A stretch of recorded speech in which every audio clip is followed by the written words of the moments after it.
종의 박정 목사입니다. 오늘 새로운 하루가 시작이 되었습니다. 오늘 주님의 은혜 평강이 여러분들과 함께 하시기를 주님의 이름으로 기도합니다. 여러분들은 죄의 문제에 대해서 어떻게 생각하십니까? 청교도 신학자였던 존 오웬은 그에 져서 죄의 죽이기라는 책에서 죄가 얼마나 우리의 삶에 악영향을 미치고 또 우리의 영혼 또한 마귀에게 사로잡히게 돼서 결국 멸망의 길로 갈 수밖에 없다고 말하고 있습니다. 그러나 우리가 십자가를 바로 알고 깨닫게 되면 하나님의 은혜가 얼마나 큰지를 알게 되고 우리는 이러한 죄에서 자유함을 얻을 수가 있습니다. 우리는 죄의 문제와 십자가의 구원을 너무나 가볍게 생각하고 있는 것은 아닌가 생각이 듭니다. 그러면 신앙생활이 연약해질 수밖에 없다는 것이죠.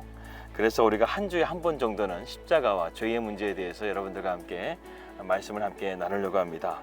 먼저 오늘의 말씀 함께 보도록 하겠습니다.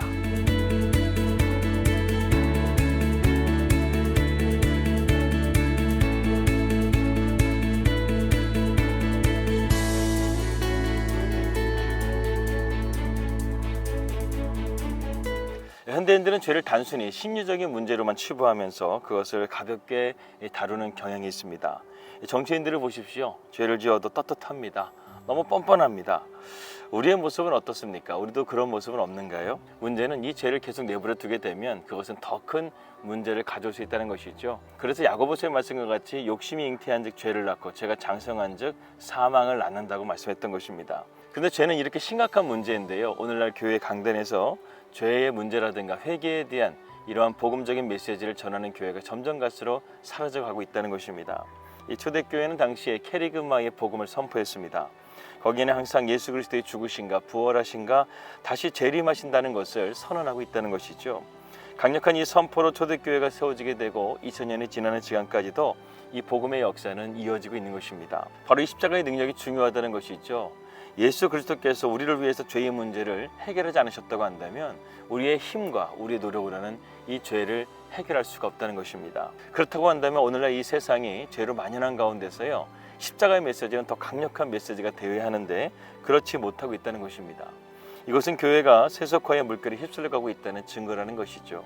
소위 번영신학, 인본주의 사상이요 교회 안에 들어와서 기독교가 말하고 있는 인간은 본질적으로 악하다는 말을 전격적으로 부인하고 인간의 존엄성을 더 강조하고 죄의 문제를 약화시키고 있기 때문에 그렇습니다.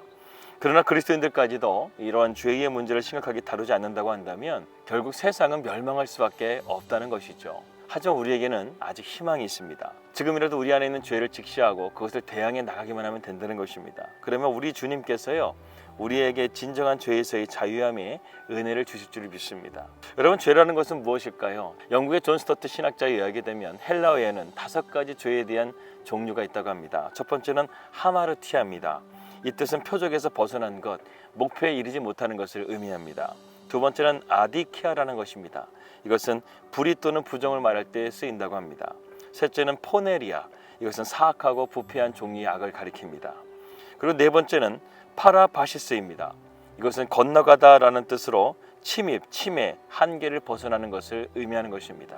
그리고 다섯 번째는 아노미아이라는 것입니다. 이것은 불법, 무법, 탈법을 규정할 때 쓰는 단어라는 것입니다. 이처럼 죄라는 단어는 여러 가지 다양한 의미가 있다는 것이죠.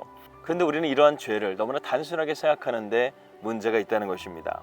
죄를 단순히 내가 생각하고 느끼고 그리고 내가 알고 있는 그 한계 안에서만 죄라고 생각한다는 것이죠. 죄라는 것은 영적으로 말하게 되면 하나님을 떠난 인간에게 나타나는 포괄적인 현상이라고 말할 수가 있습니다.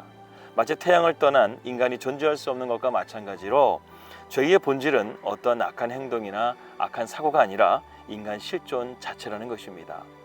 그러나 사람들은요 인간의 실존 자체를 죄로 보지 않고 인간의 실존이 가지고 있는 어떤 현상만을 죄라고 축소시켜 본다는 것이죠. 죄를 가리키는 수많은 단어 중에 내 이성과 내 상식에 아는 정도의 수준에서만 이해하려고 한다는 것입니다. 그래서 오늘날 가장 큰 문제는요 죄에 대한 심각성이 없다는 것입니다.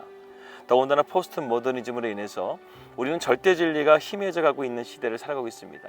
그야말로 이 시대는 사사시대입니다. 우리는 자기의 뜻대로 자기의 옳은 생각대로 행동하는 그러한 무법의 시대를 살아가고 있다는 것이죠. 어떤 학자는 지금 이 시대를 노아의 홍수 이전 시대보다 더 악한 시대가 되어가고 있다 이렇게 말하기도 했습니다. 그러한 인간의 운명은 어떻게 되겠습니까? 우리는 서로 고발하고 서로 죽이고 서로 경쟁하고 서로 미워하고 이것이 죄인된 인간의 본질된 모습이라는 것이죠. 그러므로 우리는 십자가를 바로 보아야 한다는 것입니다. 로마서 5장 9절 말씀에 우리가 아직 죄인 되었을 때에 그리스도께서 우리를 위하여 죽으심으로 하나님께서 우리에 대한 자기의 사랑을 확증하셨느니라 라고 했습니다. 이 말씀을 정리하면 이렇습니다. 죄인인 인간을 위해서 예수 그리스도께서 죽으심으로 하나님이 사랑이 십자가에서 확증된 사건이라는 것입니다. 이어지는 구절을 보겠습니다. 그러면 이제 우리가 그의 피로 말미암아 의롭다 하심을 받았으니 더욱 그로 말미암아 진노하심에서 구원을 받을 것이니. 또다시 여기서 중요한 용어가 나오게 됩니다. 그리스도의 피가 나온다는 것이죠. 그리스도의 피는 하나님의 관점에서 볼 때도 십자가고 인간의 관점에서도 볼 때도 십자가를 의미합니다. 두 번째는 의롭다는 인정을 받았다는 것이죠. 하나님의 사랑과 용서를 의미합니다. 세 번째로는 그리스도로 인해서 하나님의 진노에서는 하나님의 공의를 말하고 있다는 것이죠. 우리가 흔히 하나님이 진노하시면 무섭고 두렵고 억울하게 생각할 때가 있습니다. 그러나 결코 그렇지 않다는 것이죠. 하나님의 진노나 심판은 하나님이 우리를 야단치시는 것이 아니라 가장 옳은 것이며 참된 것이라고 우리는 믿어야 됩니다. 하나님의 입장에서 그만큼 정당하다는 것이죠. 만약에 죄에 대해 하나님의 진노와 심판을 받지 않으면 오히려 불의한 것이라고 말할 수가 있다는 것입니다. 네 번째, 확실히 구원받을 것이라는 겁니다. 하나님의 진노가 있지만 구원받을 자에게는 잠깐의 징계는 있지만 확실하게 하나님께서 끝까지 우리를 구원하여 주신다는 것이죠. 따라서 이 말씀은 이런 뜻입니다. 십자가는 하나님의 사랑과 용서요, 동시에 하나님의 공의와 정의요, 그 결과는 확실한 구원으로 나타난다는 것입니다. 마지막 10절을 보겠습니다.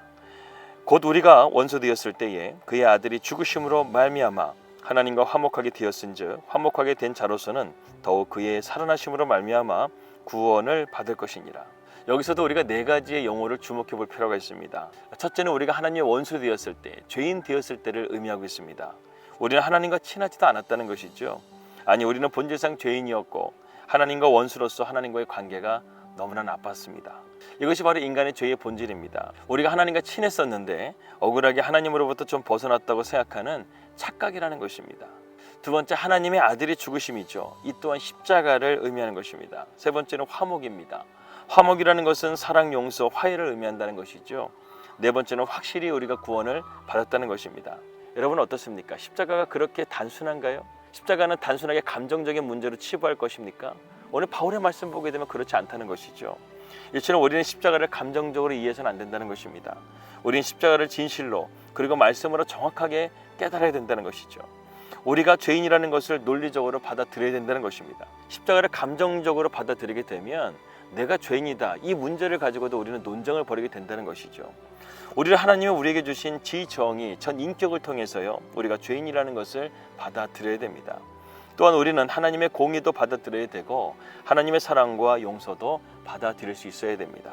그리고 인간의 죄의 실존도 받아들여야 된다는 것이죠. 그래야 십자가가 내 안에서 나타나기 시작하고 능력으로 역사한다는 것입니다. 그때서야 십자가가 내 안의 십자가가 되는 것이죠. 십자가가 능력이 되는 것입니다. 이것을 깨닫지 못했다고 한다면 우리는 십자가의 능력을 체험하지 못하는 것이고 십자가를 제대로 바라보지 못하고 있다는 것입니다. 독일의 나치하에 독일의 잘못을 지적하여 감옥에 투옥되었던 디트리 보네포 목사님은 값싼 은혜에 대해서 이렇게 말하고 있습니다. 값싼 은혜는 곧 예수 그리스도를 따르지 말고 은혜로 만족하라는 것이다. 바로 이것이 죄를 의롭다 인정하는 값싼 은혜다. 이것은 죄에서 손을 끊고 전향하여 참여하는 죄인을 의롭다고 인정하는 것도 아니고 죄의 용서, 곧 죄와 갈라서게 하는 용서도 아니다. 값싼 은혜는 우리가 스스로 취한 은혜에 지나지 않는다. 값싼 은혜는 회개 없는 용서의 설교요, 공동체의 징계가 없는 침례요, 죄의 고백이 없는 성찬이요, 개인의 참회가 없는 죄사함과 같다. 값싼 은혜는 본받음이 없는 은혜요, 십자가 없는 은혜요, 살아계신 예수 그리스도, 사람이 되신 예수 그리스도가 없는 은혜와도 같다. 여러분, 제가 여러분들에게 분명히 말씀드립니다. 만약에 여러분들이 믿고 있는 복음이 값싼 복음이라고 한다면 여러분들은 반드시 지옥에 갑니다. 그것은 진정한 구원이 아니기 때문에 그렇죠. 마귀에게 속았다는 것입니다. 우리는 십자가를 깨달아야 됩니다. 십자가를 경험해야 됩니다. 그럴 때 우리의 은혜가 얼마나 값진 은혜인지 깨닫게 된다는 것이죠. 오늘도 십자가를 바라보며 십자가의 은혜의 도를 깨닫는 저와 여러분들이 되시기를 주님의 이름으로 기도합니다. 기도하겠습니다. 하나님 아버지, 감사합니다. 오늘도 우리에게 말씀을 주시고 또 새로운 하루를 시작하게 하심을 감사합니다. 특별히 오늘 우리가 십자가의 은혜와 십자가의 도를 깨달아 우리에게 주신 하나님의 구원의 은혜가 얼마나 감사하고 기쁘고 감격적인 것인지를 깨닫게 하시고 오늘도 우리가 그런 은혜 가운데서 승리하며 살아갈 수 있도록 인도하여 주시옵소서. 예수 그리스도 이름으로 기도합니다. 아멘. 십자가의 도, 십자가의 은혜가요 우리 그리스도인의 진정한 능력이 됩니다. 그것을 깨달으시고 오늘도 십자가를 붙들고 승리하시는 우리 날마다 기막힌 정원 식구들 되시기를 주님 이름으로 기도합니다. 평안히 되시고요. 저는 내일 뵙도록 하겠습니다. 우리 믿음으로 승리합시다. 할렐루야.